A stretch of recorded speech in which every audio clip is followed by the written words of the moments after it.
What's up, ladies and gentlemen? It's Brennan. I'm Blamon X45, and today we're coming at you with another video.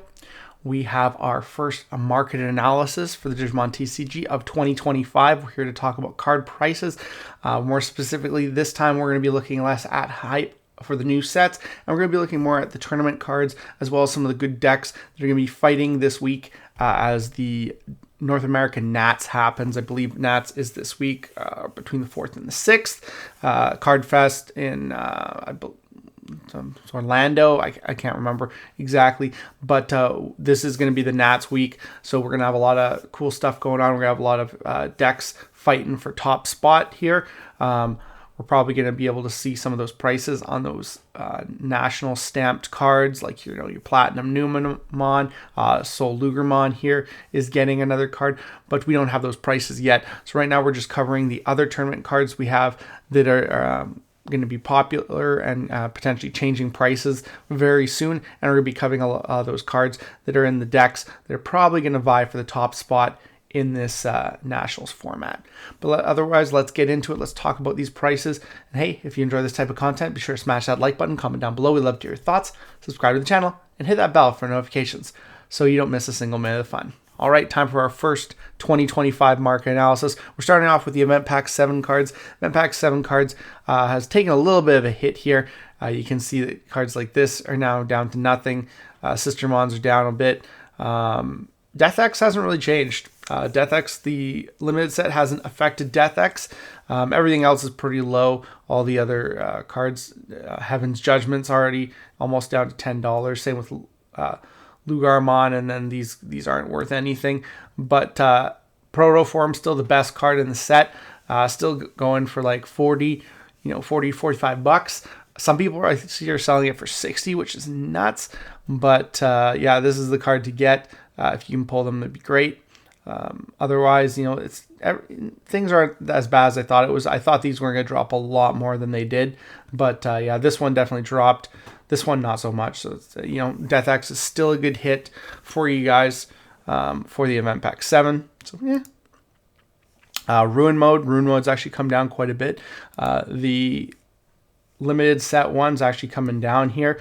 It's still up around median of the 40-45, but you're starting to see prices drop down. So once these lower copies sell here, it'll set that price down there at about 37. So I think that this card will still come down. I think we're going to see this in the 30s eventually, unless we see a deck that's running 4 Ruin Mode just pop out of the woodwork, which you could be with Sakuyamon on its way. If there's easier ways of getting up to a level 6 yellow really fast, that could also prove bad for Ruin Mode prices, but right now it's actually looking pretty good. I still need one more of these myself, so I'm just trying to see if I can find one around that $40 or under dollar mark. It's kind of hard because everyone in Canada likes to sell at unconverted now because they've lost faith in humanity. Ultimate Cup pricing here, seeing a bit of a decrease. The Agumons have pretty much stayed around where they were, but we're seeing a little bit of a decrease in the Geo Gray. It's come down by about $10-15, and seeing a bit of a decrease in the Rise Grays as well, seeing copies for about $100 when this was up around $130 before. Coramon's worth nothing now. Your Tournament entry's not even worth anything. Sad thing is that we're still waiting for our top 32 from the Versus Ultimate Cup, and it looks like it's stuck in transit because they mailed it wrong. So hopefully they can get that fixed, or Bandai can get that fixed, because it really sucks when you don't get the prizing that you were promised, especially if you don't get anything for the money you paid to go to that tournament. So that's very unfortunate that I'm having to deal with that, but hopefully that they can fix it. Going on to cards that are doing well in the format right now, Mirage Galaxy being one of the best decks in the format. This card is still not too bad, under $20, and it has kind of trickled down, which is funny for its importance in the set. I'm just wondering if people are thinking that this card's going to get hit. It's one of the ones people think are, okay, maybe this card needs to get hit. So maybe people are not buying this because they feel like that's going to happen. So maybe that has to do with why this is trickling down. But it's always been a fairly cheap card. but we see it is kind of on the decline, even though this deck is probably one of the best decks, one of the highest contenders for that top spot at Nationals. Another one is the Hexablouse. Hexablouse from EX7, probably still one of the best cards you can pull in EX7. The Super alone is $22, and then 40, 45 for the alt. It's seen a little bit of a crash right here, but overall just a better lifespan so far. This has had a way better lifespan than Mirage. So yeah, no, that's still really highly sought after card. Some people won't even play it in their decks because it's too expensive. Duskmon's still holding at that $40 range. It's seen a little bit of a cool off here, but it's really not changing that much. So, I mean, your Duskmons, your purple hybrids are still, if you're looking to hollow that out, it's going to be a little bit more expensive. Although the regular Super's going to kind of come down $6 or $7. That's not too bad. Yeah. Lugon, I mean, Fenrir Lugon, Kazuchi is always still a thing, as well as this is a card that splashes well in a lot of different purple decks. This guy has been around $30 for a long while now. It's staying pretty. It did have a bit of a recession here, and then it's kind of come back up, and it's just kind of staying at this range. It's been higher, but it's also been a little bit lower. But this is kind of where it always comes back to, is that $26 to $33 range. So this card's continued to maintain its value, and it probably will as we're getting new support. Ancient Gray, still really expensive for the old Ancient Gray, but it's just holding at that $40 mark. Probably due to the fact that it's such an old card, it's harder to find. Whereas the new one's a lot cheaper, but it's still same thing. It's still a good card, and it's holding at that $23 mark. It's been holding that way for a while. So it's just been kind of staying there because the deck just continually tops a little bit. So I think that's why it just continually maintains that value. It doesn't spike up super hard, but doesn't go down either. So it's always a pretty decent investment, as you're not going to be spending a whole bunch, but also if you want to sell it, you're not really losing anything. So Lord Nightmon, I haven't seen a lot from Lord Nightmon. I know it's still topping a lot. I just haven't seen it just really kind of take over tournaments in the last little while. So I mean, it's still good. I think it's still a solid, strong deck, but you can definitely see a decline on the price right here, now around 36. This might be the time to buy if you were interested in them, because I don't think it's really gone lower than that. And if it takes Nationals, it could jump back up to $45, $50. So do with that what you will. Imperial Dramon, still a good deck as well. Pile Dramon, one of the best cards in it, is still crazy, $75. It's kind of flattened out right here, but definitely just still a intense card that is, I would sell this before something in that deck gets hit, because I feel like Imperial Dramon could take a hit.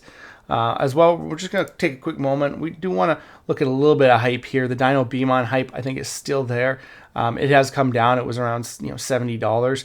It's come down to $50. This could go anywhere as they reveal more cards for BT20 over the X.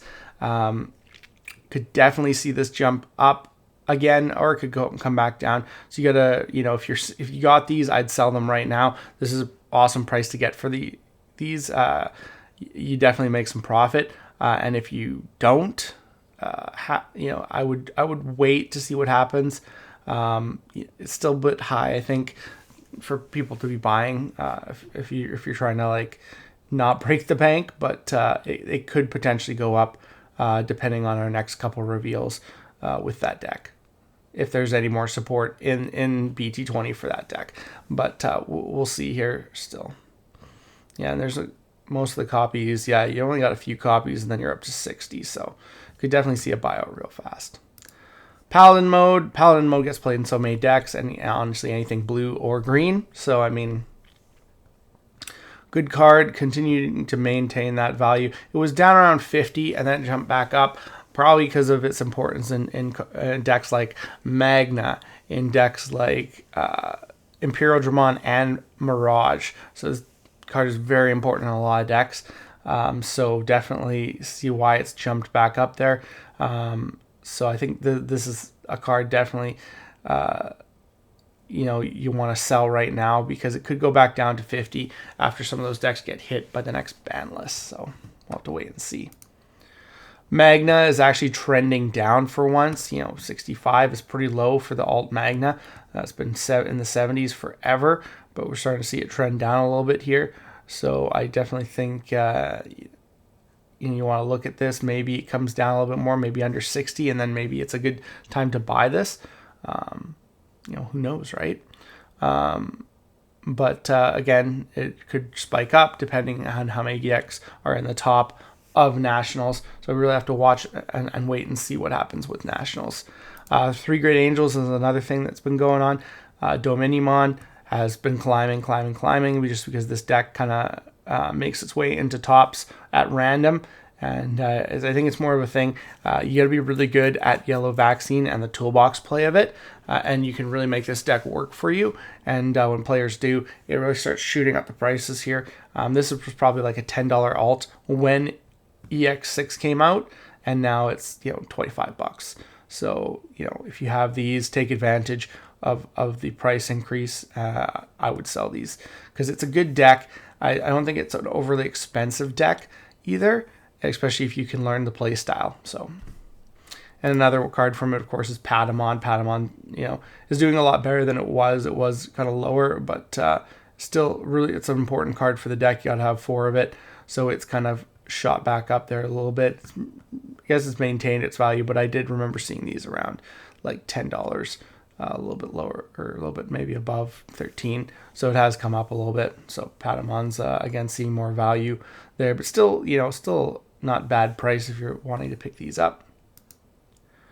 Magna Anon Ace. We haven't looked at the low pull rate in forever. The low pull rate, the English exclusive, is $70. That's pretty cool. Yeah, $70. That's probably the lowest I've ever seen it. This card's stuck at 110 for a while. These are the lowest of the low pull rates. The English exclusives from BT14 were, for some reason, had a lower price than any of the special promos, which was nuts. Like the special promos we got in BT15 did not look as nice as these, but they were priced way higher, and it was just so weird why that happened. And then every set after that, special promos have been nuts, like 250 minimum at release or more. So these were always the ones. These were the only ones that I actually collected, just because they were so much more affordable. And it's just funny to see that they're dropped so low. This was the highest of the ones from BT14, and it's $70 now, which isn't terrible. You got a lot of copies sitting around 70 to 75, so this card's not moving for a while. So that's actually kind of nice. It means everything else, any other alts of it, are way cheaper. I think we look here. You got the low pull rate from BT15, which I said is ridiculously priced. It's not even as nice, but you got the regular art, which is nothing, and then $12 for the alt. So that's not bad at all. Gate of 7 Deadly Sins. This Demon Lords makes its appearance, throughout the format in several different regionals and ultimate cups. $400 for the champion one, but the participant one's only like $4, so that's kind of nice. But yeah, definitely a card. It's only 15 cents to get the regular one, but still you can get the kind of the foil full art for $5. That's not bad if you can get someone to trade you those participant cards, as well as other cards in the deck. They're gonna be expensive. Lucon's still up there, $50. It's actually it's been coming down quite a bit, but like from 70, there's only so much you can go, and this card's always just been expensive. It's such a good card, and so it's one that if you get it, it's a good sell no matter where it's at. You also got the Blamon, which is another important card for this deck because you run 4 of that, and it's seeing some increase, and I think that's probably because of the BT19 Blamon stuff. This card's probably really good in that, just with the rush and the new Mon and everything like that. So that's all really cool right there. And and it's definitely come up a little bit, but it's starting to kind of plateau right now. And that's probably because we're not sure how well this is going to do during the Nationals, as well as we're not sure if it's going to really do anything in 2.5. So it's kind of that kind of mid hype where, you know, you're like, oh, this is going to be good. And then you're like, I don't know how good this is going to be until it actually comes out. So I think this is kind of where you're going to see this one sit around $40.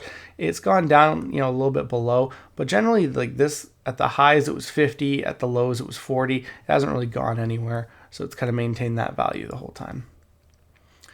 Lastly, it's been a year since they hit Apocon, like before it even came out. And so we just wanted to take a look and see like where it's sitting. The card that took like 4 years to finally get an Apocon, and it was limited to one before you could even blink an eye. So there you go. You have $2 for the regular art, $8 for the alt, and then another 70 for the low pull rate. So just hilarious how this card just got murdered because of how good it was, and now it's one of the cheapest secrets in probably all of Digimon. Actually, you know, like I was looking at other ones, and Zed Millennium Mon is more at $10 and like $4 or $5.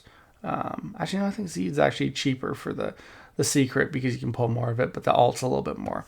So yeah, there you go. Pokemon, unfortunately, just not having the greatest lifespan that it should have. But that is our market analysis. I hope anyone who's going to Nationals enjoys. Hope you guys do well, and you bring back some tournament cards to trade for the rest of us. And hopefully we'll see what happens, and maybe we'll get a ban list in the new year. I'm hoping that we start to see something from Bandai because it's been so long. I just want to change in the format, so I want them to deal with some of those troublesome cards, even if I liked some of those troublesome cards. But it looks like that's all the time we have for this video. Thank you very much for tuning in. We hope to see you in the next video. As always, have a wonderful day. And that's all for now, folks.